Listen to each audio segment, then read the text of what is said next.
Hi, everybody. Welcome. Welcome to this event on lessons from the rise of mass tenant unionism in Sweden. Hannes Rolf will be speaking with us about the rise of a tenants union in Sweden, which now has 500,000 households in membership, federated at the local, regional, and national levels with capacities of collectively bargaining on rent and housing conditions. Uh, this event is co-sponsored between Central Connecticut Chapter of Democratic Socialist of America, the DSA Housing Justice Commission, as well as the Autonomous Tenants Union Network. Before we get to the talk, first we'll hear a few words from Talia from the Autonomous Tenants Union Network. And so with that, I'll pass it to Talia. You can. Hi, everyone. Super excited to be here. I'll just take a little bit to kind of talk about what Autun is and how we formed. So the Autonomous Tenants Union Network officially formed in October of 2020. We had our founding convention, but there were lots of informal calls before that. And one thing that Autun has been doing for a while is monthly town halls. And so Autun really started ramping those up when the pandemic started last year. And since then, it kind of kicked us into high speed to get the network formalized. So we did that in October at our founding convention, like I mentioned. And since then, we've just kind of been trying to figure out what a national network of tenant unions can do. So we're kind of forming and growing and figuring it out along the way. So we're really excited to hear today about the Swedish movement. But Autun right now, for how we're set up, we've got unions who are members of Autun, and we have 25 unions right now, all the way from East Coast to West Coast, Midwest, and one union in Canada so far. And we've also got, thank you, sorry, I got a package dropped off. We've also got plenty of individuals who aren't members of Autun member unions as well, who kind of help out with the organizing. So if you're a member of a union who would like to get involved in Autun, you can find the link to join and apply. You'll just tell us a little bit about your union on the Autun website that was just posted in the chat. But if you are an individual, whether you're a member of a union, trying to form a union, you're also welcome to get involved with kind of the day-to-day work of Autun. So I'll put our form to get on our email list there in the chat.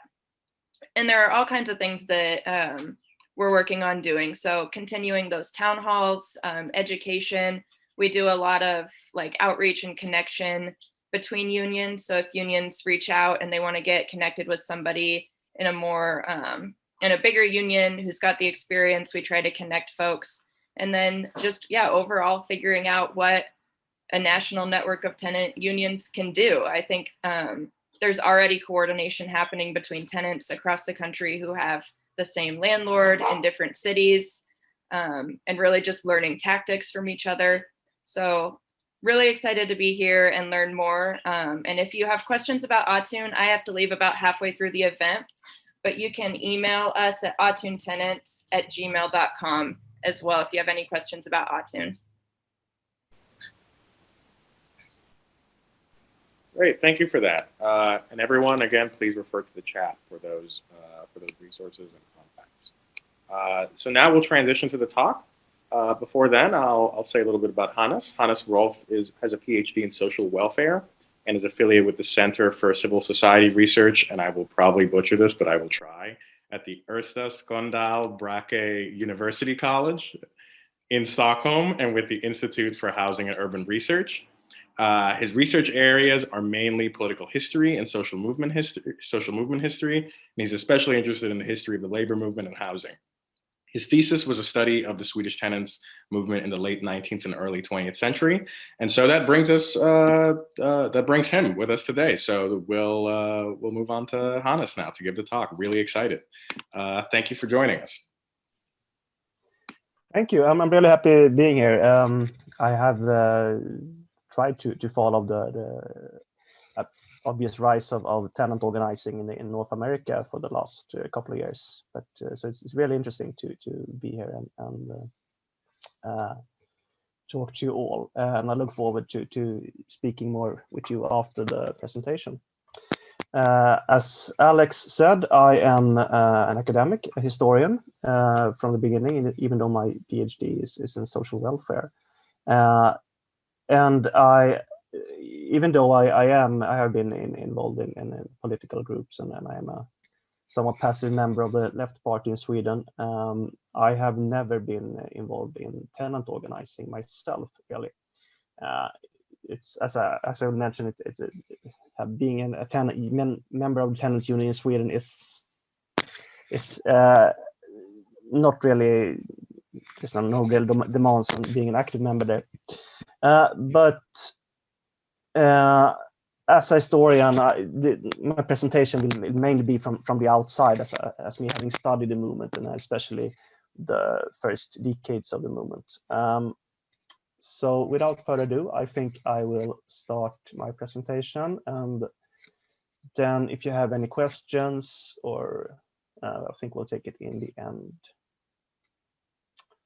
Okay, there we go. Start from the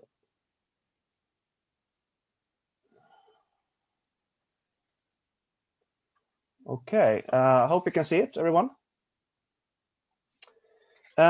Well, this image here is from 1925, and it's the first tenant banner in Sweden, standard. As you can see, it was sort of festive occasion here with this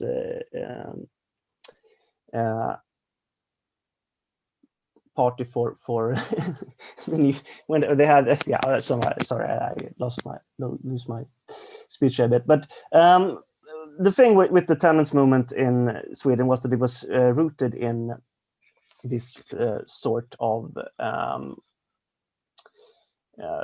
popular organization culture that I will come to in a bit. But before that, I think we could start with the presentation, something about the Swedish tenants movement today. Sweden has, as of last year, 10.4 million inhabitants. That's about 4.7 million households, and about 1.3 of those are renting households. Actually, the larger part of the population are living in owner-occupied small houses. We have a substantial number of tenants unions, and almost all tenants unions today are members of the Union of Tenants. That's Hyresgästföreningen, and it's it's the Union of Tenants called. There are a couple of tenants union outside this organization, but almost all of them are members of what was once called the National Union of Tenants.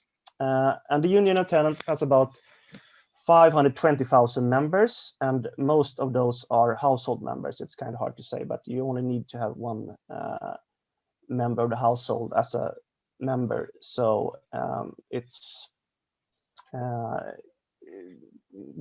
would wager that most of them, only one of the adults are members. And even though the Union of Tenants, they have is a massive membership, of course, in international. I think the Deutsche Mietebund in Germany has more in absolute numbers, but per capita, if you compare it to the size of the population, the Swedish one is bigger. And what it seems like uniquely in an international perspective, the Union of Tenants actually collectively bargains rent for about 90% of all renters. They also bargain for even for households that are not members. So they have a say in rent setting in almost all rental houses. Sweden also has security of tenure. That means you unless there's as long as you pay your rent, basically you are allowed to stay.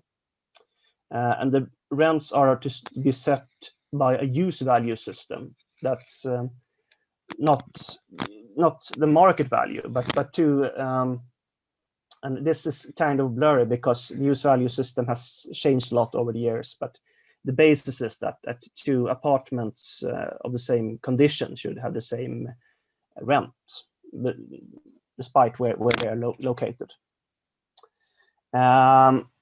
And this use value system is how to interpret this is basically what most of the collective bargaining is about. This, of course, coincides with quite a large share of union membership in Sweden. In 2019, about 68% of the workforce was a member of a labor union. This is a significant increase from a few decades ago, where you had, in 1993, you had 85% of the workforce had a union membership. And it's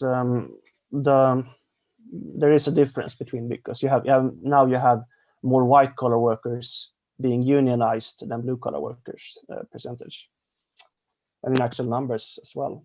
But still, this is internationally, of course, a huge part of the population that are members of both the labor unions and the tenants unions.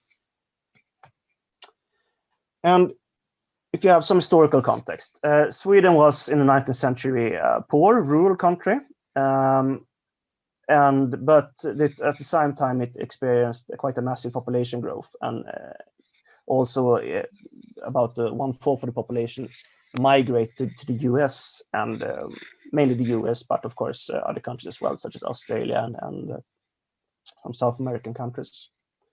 You also had during this period massive internal migration within Sweden. Gothenburg, for example, which is the second largest city in Sweden, had about 13,000 inhabitants at the beginning of the 19th century, and 1 century later you had, I think it's about 14 times the size when it comes to inhabitants. And especially around the turn of the century, about when the 20th century was about to begin, you had a massive influx of workers to the cities. And this house here was sort of typical for Gothenburg. You had, because the fire regulations said you couldn't build houses in all wood, so they made a cheap variant here. We had one floor in stone and then 2 floors in wood. So the cities, like most of the industrial world, changed a lot during the 19th century, and this continued during the 20th century.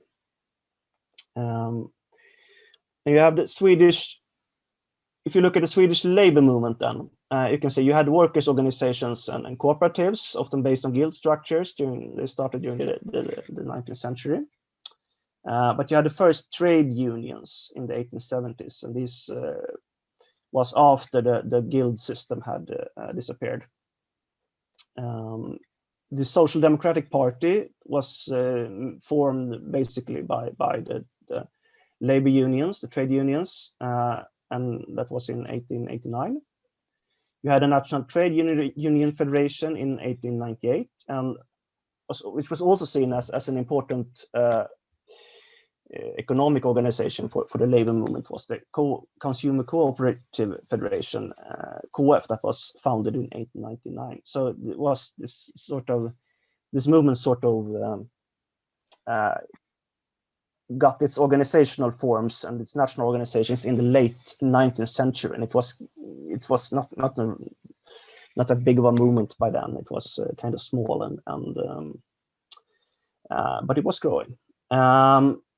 From the banner here, it says 8 hours of work, 8 hours of free time, and 8 hours of rest. So the 8 hour question was, the 8 hour workday question was just like in most other countries, one of the big political questions about this time. There was also splits like in all labor movements and socialist movements. You had a split in 1908 and 1910 with the anarchists and the syndicalists, and the main result of that was the syndicalist union SAC, that still remains to this day, but it's quite a small union. And in 1917, you had a political split with the left socialists, and who later became a communist party. So that's just some political context.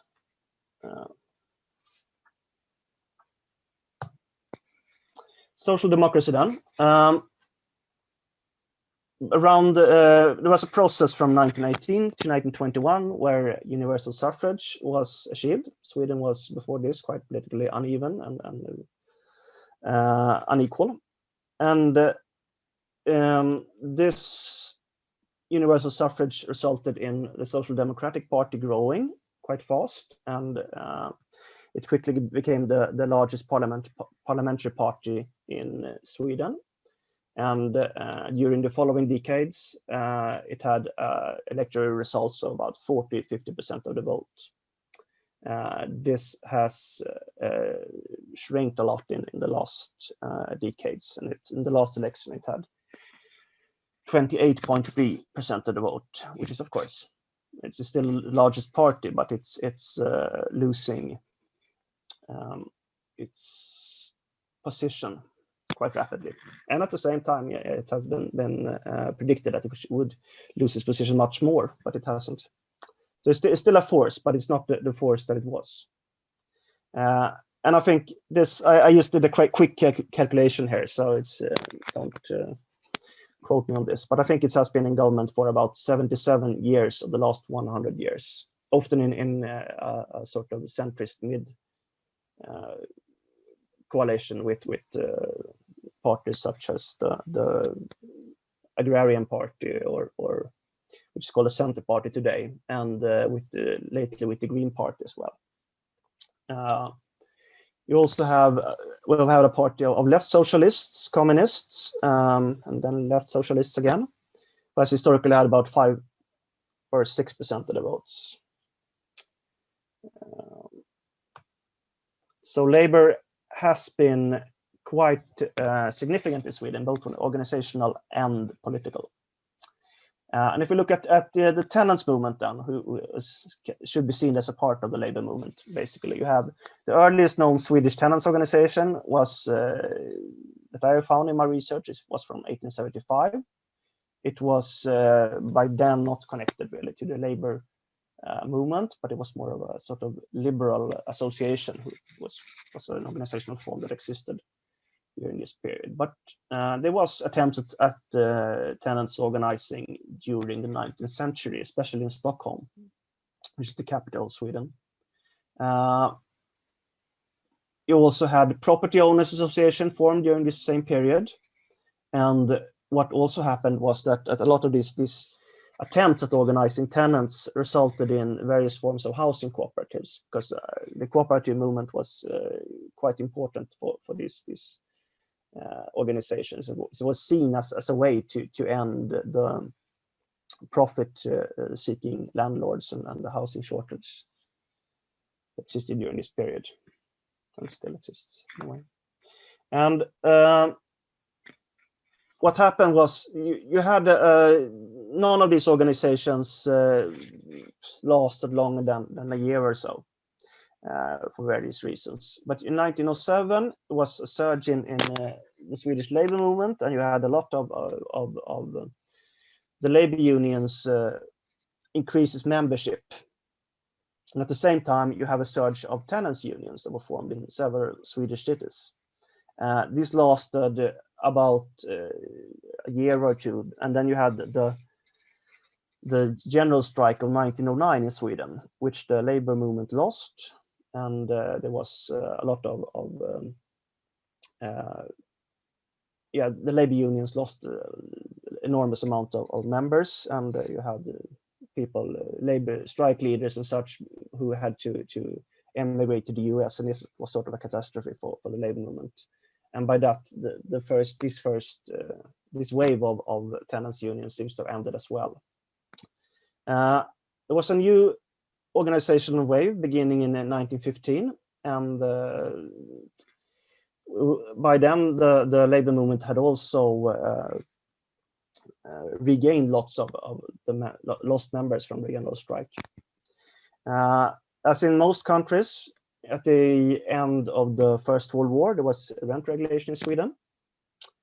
And this seemed to have strengthened the rent control, basically. And this seems to have strengthened the tenants movement, who could now be members of these rent. They could sit on rent tribunals and decide on rental increases. This was kind of short-lived. It lasted only until 1923, and at the same year, the National Union of Tenants was formed by tenants organizations, tenants unions from several Swedish cities. At the same time, the tenants union in Stockholm started the housing cooperative organization called HSB, HSB. And this was aimed at producing cooperative buildings with high standard for cheap, for affordable for working class families. So what happened here was that you had sort of this tenants movements had two branches, a tenant union one and then a housing cooperative. But HSB sort of it was sort of striving for independence from the tenants unions, and it started its own national organization already in 1924. And HSB was seen as an important housing policy tool. It was dependent on municipal loans, so it benefited from good connections to the liberals and socialists in Stockholm municipality. And it was actually seen as these cooperative enterprises were seen as the main way to achieve this sort of social housing. And that's not social housing as in for poor people, but sort of as improving the housing conditions for the working classes. The poorest workers could not live in these apartments because it was you had to acquire a sum to be able to stay in them.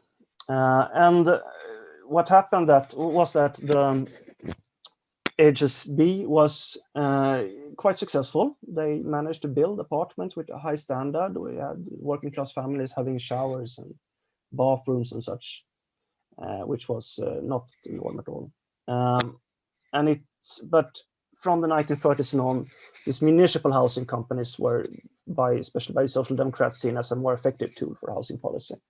HSB has remained and is still an important consumer organization, but there was an idea that this should be the main sort of housing organization for improving the housing conditions, and this didn't really happen. If you look at the tenants union, then you can see at the class and gender, these organizations were not exclusively working class organizations, because it wasn't exclusively working class workers who rented. Actually, one of the first groups that the new tenants unions in the 1920s tried to organize were actually shopkeepers, who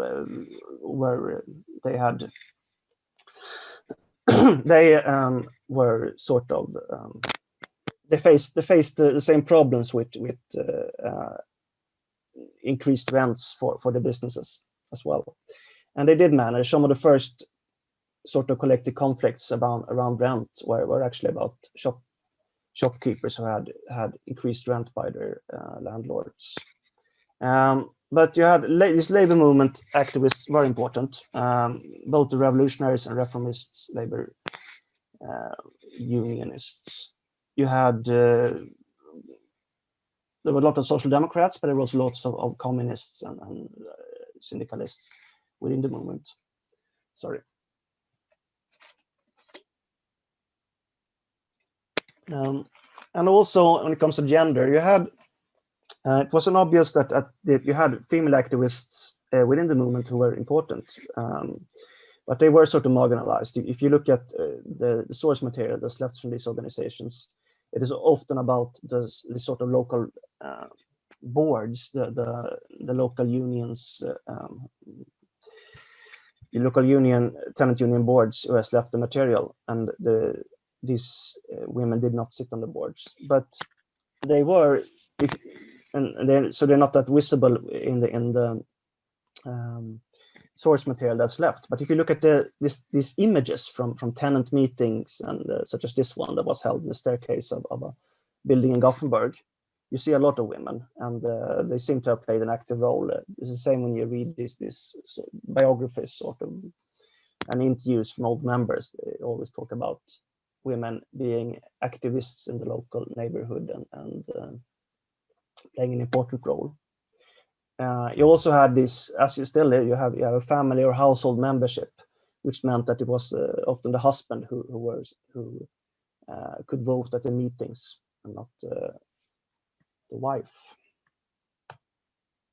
On a national level, you can see these tenants unions, the National Tenants Union. It was mainly involved in advocacy for a new rent law. They had been security of tenure and rent control, as I said, until from 1917 to 1923. So after that, it did advocate for a new rent law with security of tenure and some sort of rent control as well. But that was not achieved during the mid-war period. Instead, it was sort of on the local level that these tenants unions grew, and they had legal counsel, they had local political advocacy as well. They were involved in municipal politics and everything, demanding everything from street lights and better roads, and we're also sort of involved in this what's it called, mass transit, collective traffic. They also had other cooperative projects than the HSB. It were cooperative stores and had this sick funds where you could you paid, and then if you got sick, you could get some relief from that. And some other welfare services as well. They also had lots of social activities. They were political theater groups, and they had youth activities and youth organizations and all those sort of things. And perhaps most important in the mid-war period, the local tenants unions often confronted the landlords in various ways.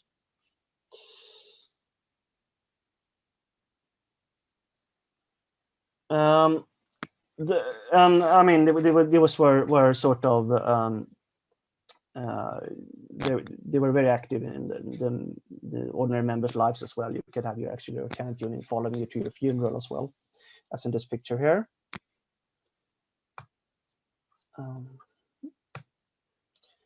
And the ways that the tenants unions confronted the landlords were they usually demanded, when there was an issue like a rent increase or an eviction, someone facing an eviction or so, they would try to bargain, but when they couldn't bargain, they would often assume these sort of militant methods. And rent strikes is, of course, the most obvious one. That's sort of seems to be the international militant method for the tenants unions. This was not used that much in Sweden. The main method was instead the blockade, which is sort of a boycott action for these unions. They also used the mass termination of contracts that I will explain in a little bit. And blockades, it was a call, it was somewhat similar to a picket line, I suppose. You had, when there was a conflict with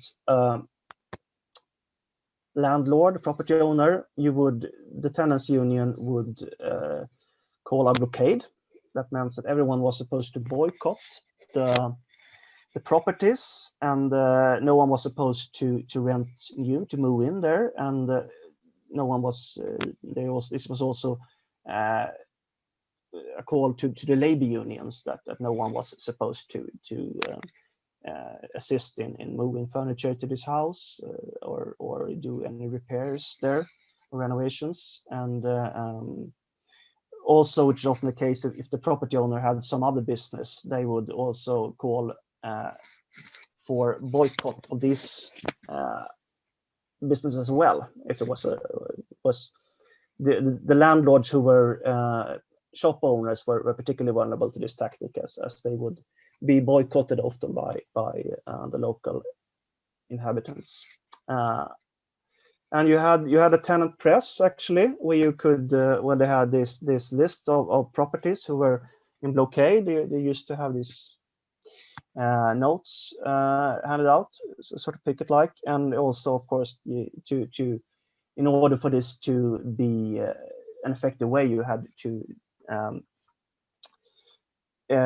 meant those people who were blockade breakers were seen as scabs, basically, and they were sort of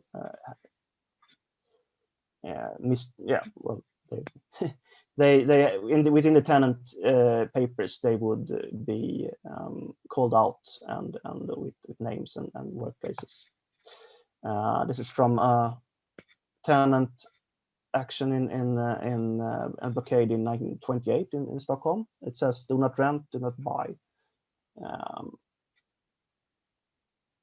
and this is from another collective action that was in 1920 in the southern suburbs of Stockholm. There was a boycott to a tram company that had raised the fares of the tram. So they did extend their activities to other areas than the just housing as well. This is from 1936, and this is solidarity with the anti-fascists in the Spanish Civil War. So it was a staunchly anti-fascist organization as well. What sort of more than anything did affect the rent level and the sort of power balance between tenant and landlord during this period was probably the rent reducing actions. In 1928, they started in Stockholm. What it was a massive call for collective action to have rent reductions.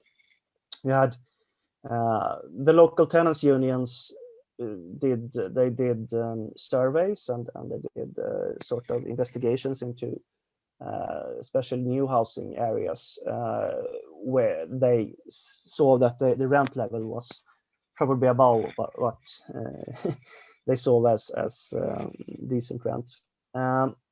They did assist in organizing local tenant committees and collect list of demands addressed to the landlords.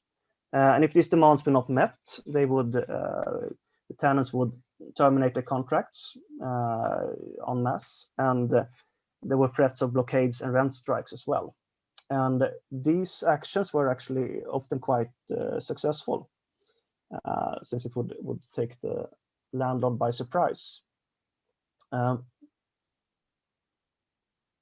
sorry, I will answer the questions later, if that's okay. And yes, because these property, these rent reducing actions were quite massively used for a couple of years here. It was, I think, about, Gothenburg had about 300,000 inhabitants, and Stockholm about 600,000 inhabitants during the period. So there were thousands of properties in both cities during especially this period in the early 1930s. And there were rent reductions of about 5 to 10% in most houses, most properties affected, and also quite extensive lists of demands of repairs and such that was often met as well. So this really did affect the sort of power relation between landlord and tenant during this period. The most dramatic episode during this period was in Gothenburg. It's called the Olskroken conflict, and this started with the rent reducing actions. Gothenburg had an especially militant property owners association as well, and there was ongoing massive collective conflicts from 1932 to 1936, and this was sort of the, how do you say, the outlet of this. the conflict started over the usual annual rent reducing actions that the tenants organizations would take, and they were, but this time it was met by threats of mass evictions, and the property owners had threatened this before, but it had this time they would try to actually carry it through. And there were mass evictions, but what happened was that the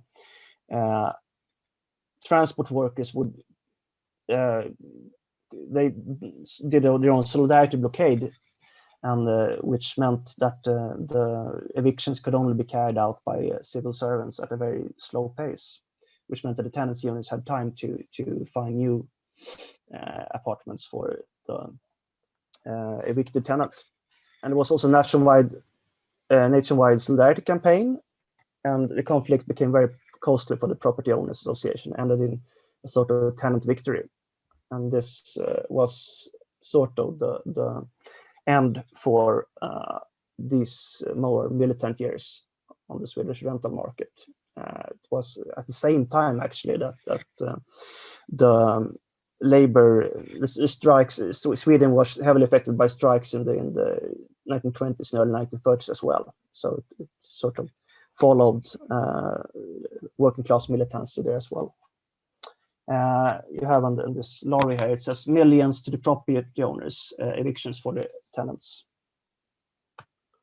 So what happened then? You had in 1939 there was a Rent Act, and they were sort of they made possible were these sort of rent tribunals where we would mediate in rent conflicts. The state had actually mediated in several of the conflicts in Gothenburg in the 1930s. This however, didn't last that long, because you had a Second World War, and even though Sweden wasn't bombed, the housing construction ended, and the government was forced to enact rent control, and this followed security of tenure as well. And even though this system was supposed to be only a short-lived act during the Second World War, it actually continued on, and was as there was a housing crisis in the end of the after the Second World War as well. It was politically impossible to end the rent control. It sort of instead changed into a system of collectively bargaining, which started with the municipal housing sector, who the tenants would collectively bargain with from 1957. And then this system of collective bargaining on a sort of more centralized scale started with the private sector from 1968, and then this system of rent control was slowly changed into collective bargaining during the following 10 years. And this followed what happened on the labor market as well, because you had in 1938 the Saltsjöbaden Treaty, which meant that both the unions and the employers associations would change the collective bargaining to be on a more centralized level. You had almost these sort of national negotiations that did affect the whole labor market, and the system on the rental market sort of followed this. And you can see here, you have in the red you have the members in the National Union of Tenants, and in black you have the members in National Union Tenants who were members in Stockholm and Gothenburg. So you can see from this chart here that the movement in the 1920s and 1930s mainly did exist in Stockholm and Gothenburg, but during this post-war era, the movement grew outside these cities as well, quite a lot actually. So there was also some organizational changes because you had in the 20s and 30s you had these sort of local organizations with their own statutes and their own ways of organizing and their own traditions. But from 1939, you had a move to a much more centralized and sort of homogenic, you say that, organization. And you, as you can see, most tenants unions were actually formed after this. They would fit into the same organizational form as well. And what also happened was there was a professionalization, a bureaucratization of the movement, because the rent control of 1942 meant that work within these rent tribunals became much more important, because it was within these rent tribunals that the rents were actually set, and the negotiations with the landlords happened. So they needed professional ombudsmen much more than grassroots organizers as well. The grassroots organizing was of course important as well, but this work at a more central and level changed the movement, and it became much more institutionalized. And I mean, it has been said that Sweden had a sort of corporatist system during the years following the Second World War, and this did as well affect the rental market. There were large organizational changes within the National Union of Tenants. In 1964, they were much more centralized and sort of decided that there would be a national level, there would be a regional level, and there would be a local level. And these would have somewhat different, but the negotiation should happen on the regional level mainly, and the political decisions should be on the national level, and then you had this local level where you should have the local organizing and local activities and such. And Union Secretary Bengt Hallberg said in 1964 that the tenants movement had once been a fighting organization, but it had now become a service and interest organization. So there was quite some organizational changes happening here.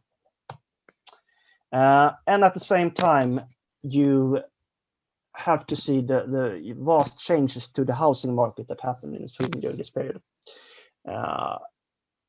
The poster here is from 1946, and it's for the Social Democratic Party, and it says, if as the rent will become as you vote, it's how you vote will affect your rent, basically. It was the rental policy and housing policy was a major political issue. Sweden in the early 20th century had internationally very high rents in crowded homes and quite bad housing conditions, especially for the working classes. And however, there were few slum areas in Sweden, which had to do with the sort of rapid industrializations and the very fast growth of the cities. There wasn't much housing policy until 1932, when the Social Democrats started their very long hold on power. And they then started the housing program. And in this housing programs, we had especially this municipally owned housing rental units that were seen as the primary tool for what was seen as a social housing policy. And this was not meant that they should just build for the poorest, but they should build it should be housing of good quality for all citizens. And the tenants movement was here an important housing policy actor, especially the role that the rental unit played in the social democratic politics. You had this, as I mentioned before, you had a post-Second World War housing crisis. Even though Sweden wasn't bombed like other places, the construction had halted during this period, and you also had a massive influx of workers to the cities and in the other industrial areas as well, because we had an unharmed industry that had sold ball bearings and things to the Germans during the war. Housing was now seen as a very important political tool, and not only for for increasing the housing standard, but also as a countercyclical measure, this sort of Keynesian economic politics. And you had state-controlled loans that would increase housing. And there was a lot of units being built. You had this is all from my to the top left here, you have actually my house that was built in the 50s, and it was built by a construction company belonging to the Construction Workers Union as well. But they did not only build rentals, they also did build a lot of single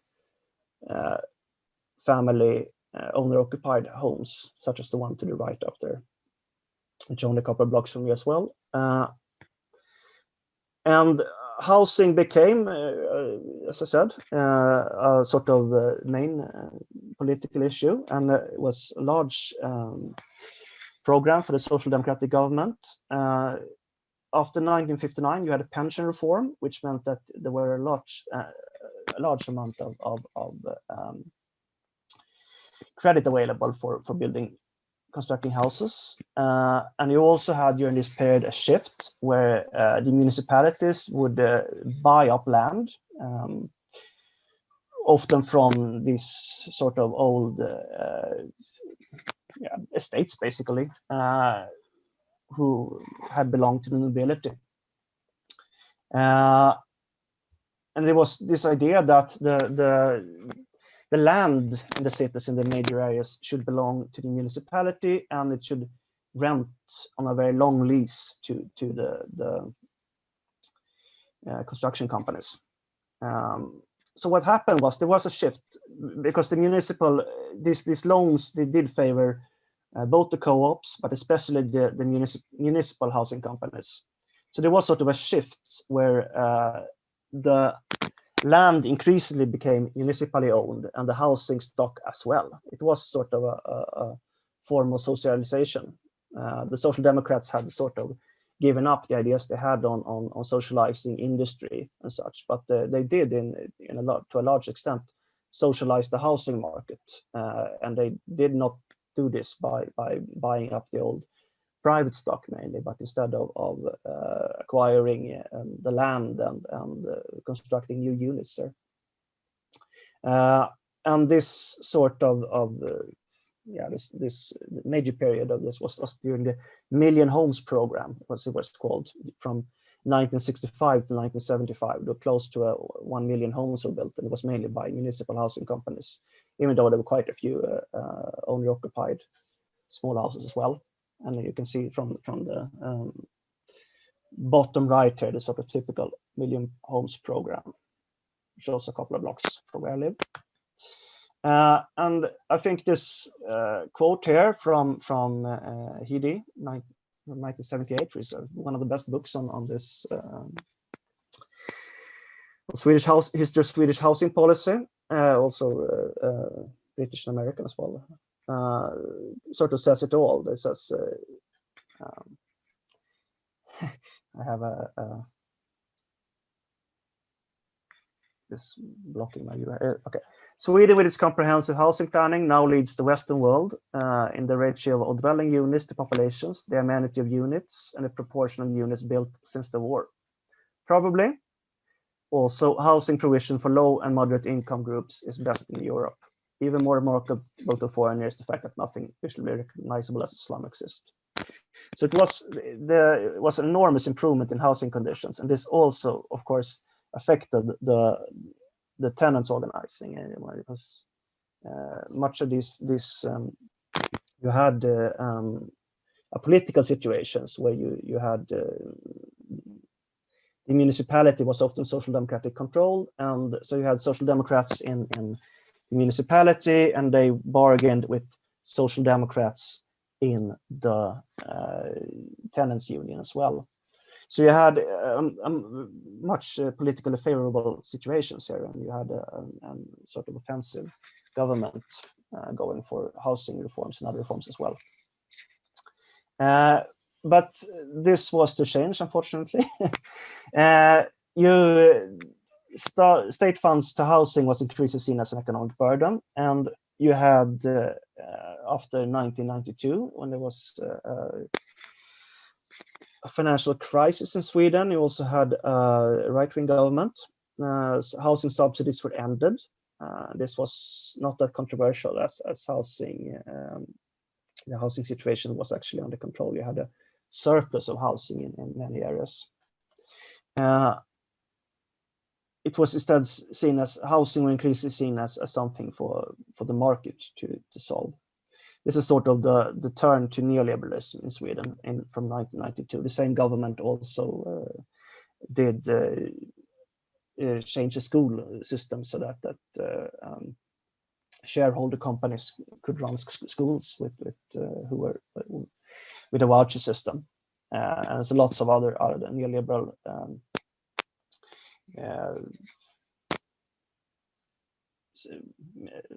changes as well.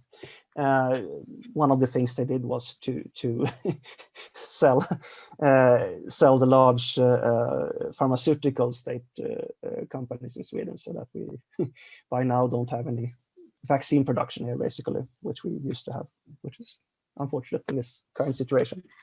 And the housing market faced increased financialization, which is of course a global phenomenon as well. One of these things that happened was that the housing co-ops, the prices for these, they surged after, especially after the year 2000, which had to do with the changes to the loan system. This also meant that a lot of the households became increasingly indebted. And today we face, of course, like many other places, increasing housing precarization, and the municipal housing stock is diminishing. And the Union of Tenants is a sort of a strange position because it doesn't have the political support and the political allies it used to have, but it remains strong with a lot of members, of course, but it's sort of institutionalized and riddled with internal conflicts as well. There is in Gothenburg right now, there's a large conflict over those sort of wanting it's most about this old, very old conflict about local control versus centralized control, and also political. We have radicals against social democrats as well. And there has been an emergence of housing activist networks and organizations such as Ort till Ort. It's one of these during the last decades, and these sort of networks and organizations work often partially within the tenants, union of tenants, and partially outside. So the situation has changed a lot, and politically, this system of collective bargain rents is now increasingly challenged. And there's a very real possibility that we will have a right-wing coalition after the next election in the next year, actually, and they will probably try to get rid of this system in one way or another. So there are political fights now, and the political fights coming as well. Okay, so I think I'll end here with this picture from the Tenants Union's Youth Club in the 1930s. Thank you.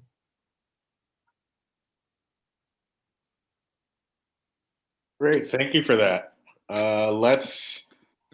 Let's take some questions now. Let's start with, I believe you addressed the first. Can you speak on the structure of the National Union of Tenants in Sweden? But if you have further remarks on that, definitely please offer those. Yes, of course. Well, it's sort of this. Sweden has for since the sort of beginning of the labor movement and earlier as well, the organizational structures are almost civil society organizations, social movement organizations.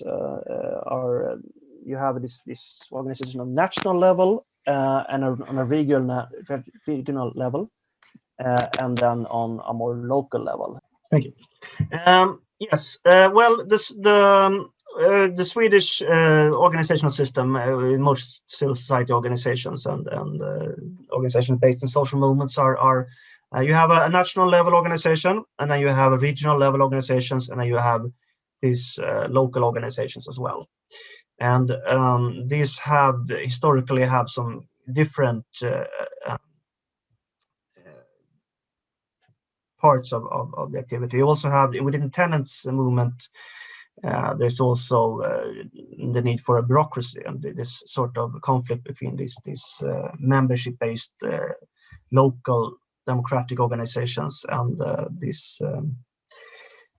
legal people working with legal issues, and those it's one of the things within the union as well, the professionals and the grassroots members.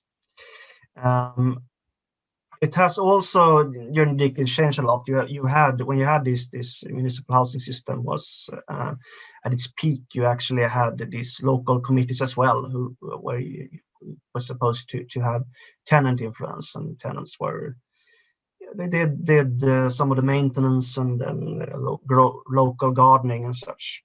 So it's a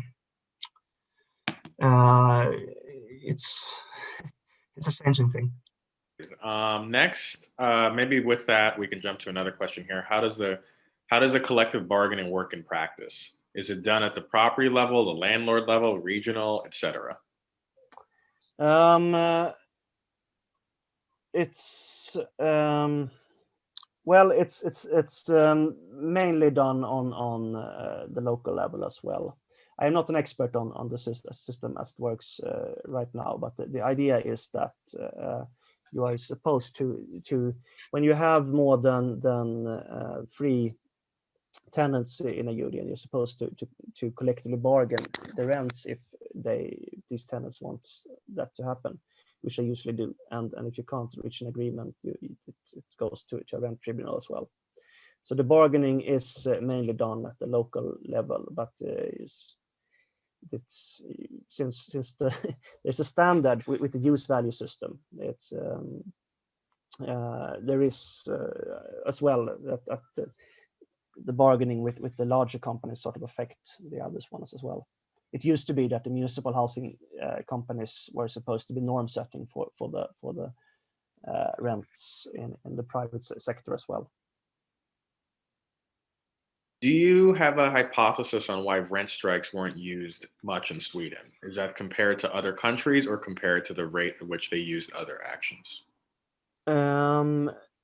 Well, it's a rate to do with which they used other actions as well. The rent strikes were used as well, but it's a risk basically. It's not paying your rent is breaking your contract, so there was a risk of eviction. These sort of boycott actions that were used widely in the working class areas of urban Sweden during the period were much less, much more less risk of eviction actually, because it was just a call to boycott the landlords. There was much less personal risk used during this. What were the key factors that led to high rents in the early 20th century? Well, a massive urbanization basically, and I mean this of course happened in it's happening in lots of countries now as well, and still, and the construction rate couldn't keep up with the influx of workers as well. I mean it did change the cities in all sorts of respects. The old social systems just changed, and then was sort of you had a more segregated communities as well. But basically capitalism. Is the Union of Tenants affiliated with a specific political party? And if so, has this increased or diminished its ability to extract concessions from landlords? That's a good question. Historically, it has of course been aligned with the Social Democratic Party mainly, because the Social Democratic Party has been the main party of the labor movement. But there's always been political dissidents, communists, and syndicalists and others as well. And this is a ongoing conflict now as well, because what's happening is that as Social Democrat democracy in Sweden Social Democratic Party in Sweden has become more centrist. It's facing some challenges from more left wing parties as well. We have a few questions on issues related to that. What do you see as the internal conflicts in the Union of Tenants? Is it a rank and file versus leaders conflict, or is it more complicated than this? Well, I'm not sure it's that simple as well. It's I think it has to do with housing becoming, and this happened before. It happened during this sort of radicalization period following 1968. You had a lot of wildcat strikes in Sweden, and also a lot of rent strikes there as well. So this is sort of happening again. I think it has to do with a lot with housing people coming in from this sort of housing activist perspective, trying to locally organize and sort of facing off against this Union of Tenants bureaucracy, and there is sort of a conflict in how a Union of Tenants should work. Different values. A more historical question related to conflict. Curious about what you feel like would have been the great internal challenges for Swedish tenant unions during the fighting period versus the service period. Of course, that's a very good question. During this sort of fighting period, you had this sort of Sweden had was the labor militancy during the 1920s and early 1930s, as I mentioned, was internationally really high. Sweden was one of the most per capita strike-intensive countries in the world, especially during the 1920s. And there was a huge issue on the labor movement treating strike breakers, and there was sort of this anti-blockade legislation being proposed, and it's a real threat of anti-labor laws. It never became violent. There was shootings as well, and especially in Ådalen in 1931, but it was never like this sort of massive murder sprees like in the US. But it was an important political questions, and these rent strikes, especially, and blockades in Gothenburg, especially, became a political issue, where the communists were seen as propagating for more rent conflict, while the Social Democrats and the labor union leadership tried to calm things down and sort of focus more on internal discipline to be able to achieve this collective bargaining on a larger scale. So there was severe. There was actually in the early 1930s there were talks about splitting the National Union of Tenants as well, and so there was quite a lot of internal struggles there. During this sort of service period, there was, I mean, especially the 1950s and 1960s seems to be relatively calm as well. But during, as I mentioned, there was a period of especially during the 1970s where there was a revolt from this new left, seeing looking at the Union of Tenants as sort of corporatist and Social Democrats as class traitors and not radical enough. So these divisions seem to sort of come and go. We have a few questions related to some of the things you just mentioned. One is, how have communists related to this giant tenants union? Oh, well, they have always been there. They were the left Socialist Party, the Communist Party were instrumental in creating several of the tenants unions in the early 20s, and they have been there ever since. But the communist movement also changed a lot during. They had lots of splits in the 1930s, and old communists went back to the Social Democrats and such. But they have, especially in Gothenburg, I think, and in some other areas, they were really influential. They did lose quite a lot of this in the post-war period, but they have always been there. Another related one, did new left activists of 1968 see tenants as more important to organize in the old left of the 1920s and 1930s? Well, I think quite a few of these organizers in the from 1968 were students actually, as in other countries as well, and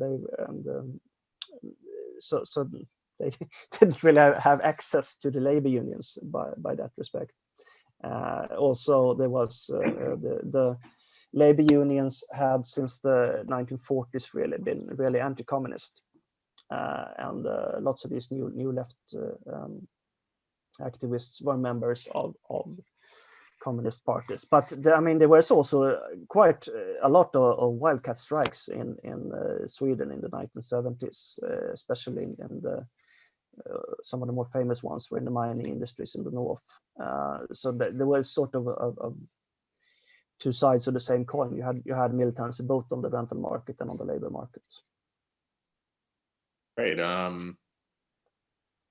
How critical was the Union of Tenants in creating the social housing and public ownership model that was so successful in Sweden for many years? Is there a debate there among tenant union members? And I don't know if you have a similar Yes. I know term that here. concept. The YIMBY term? Yeah, the yes in my back. Yeah, we call them the same.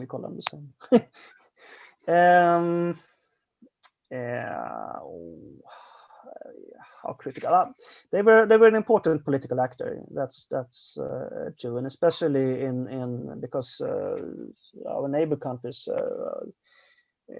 these cooperative companies played a more important role within their social housing policy. So I think that the fact that Sweden saw the rental unit as sort of the most important tool for a social housing policy has to do with the relative strength of the tenants movement here compared to the other Nordic countries. So I think they were critical, but it's that hasn't really been studied by anyone actually. For some reason, is this the historical study of the Swedish tenants movements is really not what it should be seen as compared to how important the organization has been. The debate among tenant union members and YIMBY activists. Yeah, I think it's more different municipalities, different situations and such. There's of course a large debate between YIMBYs and NIMBYs first of all. Okay, so do tenant unions in Sweden work to address homelessness? How much of an issue is homelessness in Sweden? And parentheses, in Seattle, it is a huge concern, and most assessments tie it largely to housing and affordability. Yes, it is an increasing issue here. I think it sort of depends on what you mean by homelessness as well, of course, but that goes for everywhere. If it's just the tenants unions, as far as I know, they're not really into addressing homelessness that much right now. It is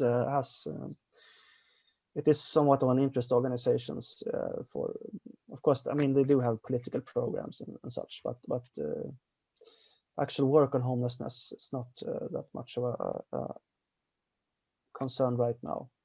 Homelessness is an issue and it's a growing issue, but I think there with this million program, is a million housing program, you sort of eradicated a lot of homelessness, or at least was thought that way, because you still had people with mental issues and this sort of issues who did get an apartment but then was evicted, and when they closed to these institutions as well, mental institutions and such, you had an increasing number of homeless as well. So it is an increasing issue here. It is, but I think what's even more increasing is the sort of precarizations, people moving and living on short-term contracts, especially immigrant families living very crowded. It's in conditions resembling how people lived in the 1920s and such. So I think that is sort of more of an issue right now than acute homelessness. But it is a growing issue. It is. We have a question from the chat. Can you say generally in Sweden, rents are 1/3 or 1/4 of the tenant's wages. Is there a general goal in terms of amount of rent to be paid?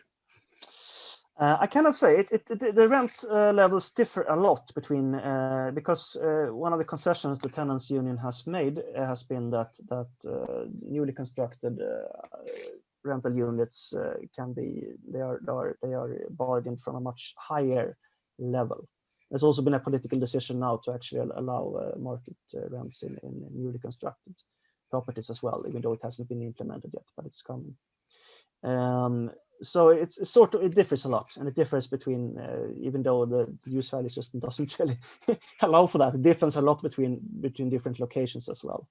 So the rent level it differentiates a lot. Also, you have a lot of families now living on second-hand contracts where the rent level can be much higher as well. So I haven't really seen the numbers on that, but it's an interesting question. What percentage of the tenant union's funding comes from rank and file dues versus capitalist state funding versus capitalist foundation money? Yes, sorry, I don't really understand that question. I guess are the tenant unions fully funded by tenant members, or do the tenant unions receive money from the state or even foundations? I think that the main sources of funding are membership fees and also this sort of fee that every tenant pays every month for collective bargaining services. These are the two main fundings as well, and of course they also own properties and such where there's revenues as well. But the fees and this rent bargaining fee, the membership fees and the rent bargaining fees are the main source of income. Okay. Then I'll take a quick question from the chat. Just ask. Tenant unions and tenants in some major U.S. cities are starting to be sued by vulture landlords.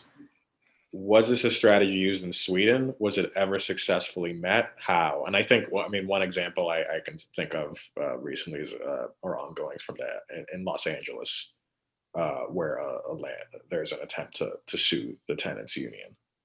Is there anything similar like this in Sweden that you've seen?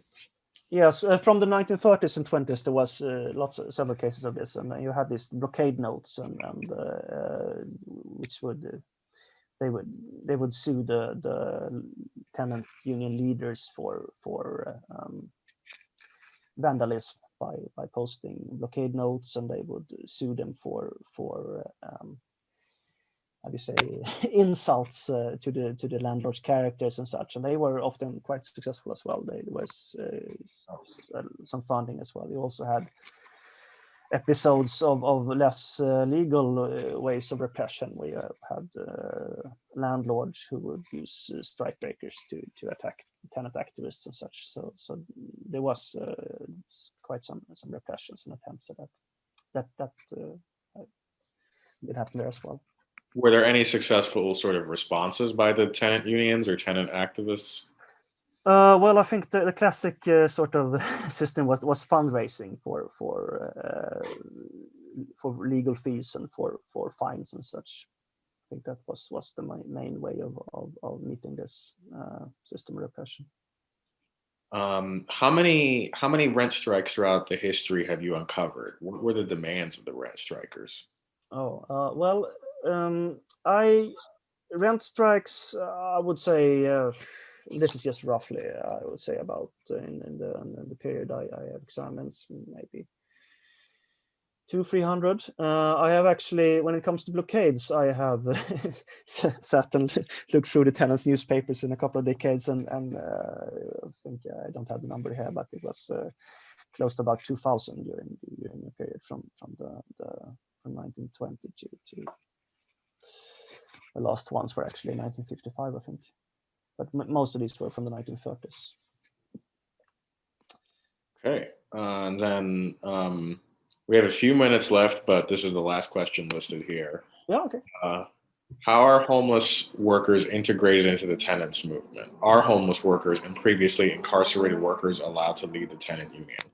Similarly, are there homeless activists and homeless organizations at odds with the tenants union? So people aren't integrated as their actual conflict. Yes, in Sweden there is no.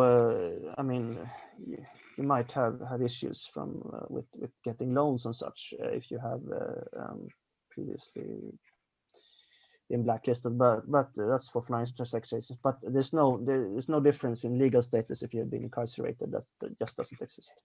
You serve your sentence and then you're fully integrated. So you can, if you have committed violent crimes or sexual crimes, so you can be banned from some jobs. But apart from that, that's not an issue.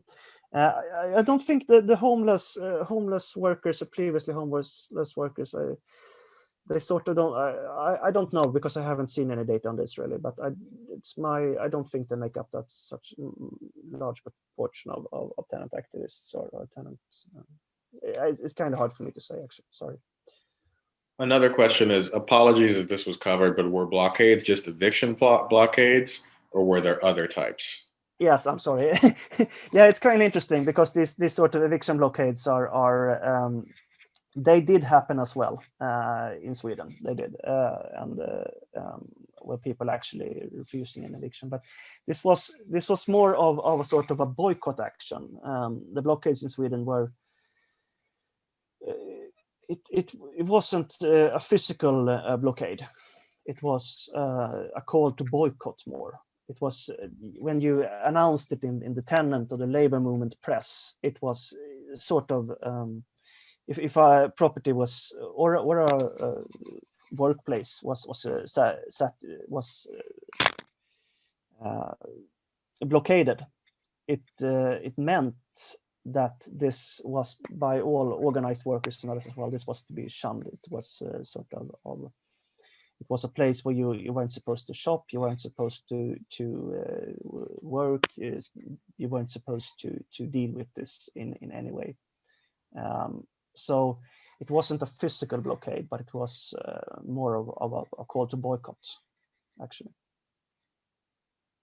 And then there were eviction blockades as well happening. They weren't that frequent, but there were these sort of actions where people would be evicted, and then the tenant activists, especially communists, actually would carry the furniture back into the house and sort of. There were also the opposite of this. People who were faced with eviction would move without paying the last rent and such. So that did happen as well. I'll actually ask a question based off of a point made in the chat, which is, there is a nonprofit industrial complex consciously inflaming this otherwise mild or non-antagonism. I'm wondering, sort of based off the comments here, there's a lot of discussion in the United States around conflict between or tension between nonprofits or certain kinds of nonprofits and independent tenant organization by tenants. Is there anything like that in Sweden currently or in the past where you have some kind of similar type conflict between nonprofits or NGOs and tenant unions? Yes, well, in a way, there was. Well, there was some older philanthropic societies and philanthropic housing in Sweden that, and some of these were actually property owners as well that were accused by the tenants union of mistreating their tenants, and were the target of tenant union blockades as well. But I think this what you have to realize with the Swedish tenants unions today is that it's an old organization that existed for a very long period of time, and it has actually, I think it's more of collaboration actually with these sort of NGOs than with other. Also, the Swedish organizational system is based on large membership organizations as well. It's quite different. The NGOs, I know there's quite a lot of difference between the Swedish civil society and the American, as far as I have understood, or the system in the US. Let's have this be the last question. Curious along the same line, any relationship between churches or religious groups and to tenant unionism and the blockades especially. So maybe broadly between religious organizations such as churches and tenant unions and tenant direct action. Ooh, well, not that apparent. No, it's Swedish. We've had this state church for centuries actually. So it's since the last 20 years it's not a state church anymore. But I mean, it was sort of we had this Protestant Lutheran religion that most people were members of. But we also had a sort of revivalist movement with free churches and such. And it actually did happen quite a couple of times that the tenants union used their churches to hold meetings and such, where they didn't have their own place to stay. But it's relatively unrelated movements. These. Great. It appears there are no other questions. So with that, thank you for coming to speak with us and to answer all of these questions that you had. I've learned a lot, and I'm sure many others here have learned quite a bit. I will say as well to everyone here, if you're a resident in Connecticut, be sure to sign our petition for a right to counsel for tenants. If you're not familiar with the right to counsel movement, this is basically a call to have tenants have a right to a lawyer in eviction proceedings. Here in Connecticut, only 7% of tenants have access to have legal representation, while 80% of landlords have legal representation. So this, of course, skews eviction outcomes and prevents the building of tenant power. We've recently pushed a bill, and that bill has made it out of Housing Committee here in Connecticut. And so we're excited to see what's next. We mobilized a number of people to public hearings. We mobilized people for phone banks, and we've done a little bit of eviction defense work as well over the last few months, and are engaging more and more in tenant organizing. If you'd like to be involved in any of that, again, please sign the petition and join DSA and get involved in our housing justice project. Thank you again, Hannes, for this talk. This was fantastic. Yes, thank you. I see there's some questions in the chat about my work, and so most of it is in Swedish, but I do, and I'm especially working on a couple of articles in Swedish as well. So I post my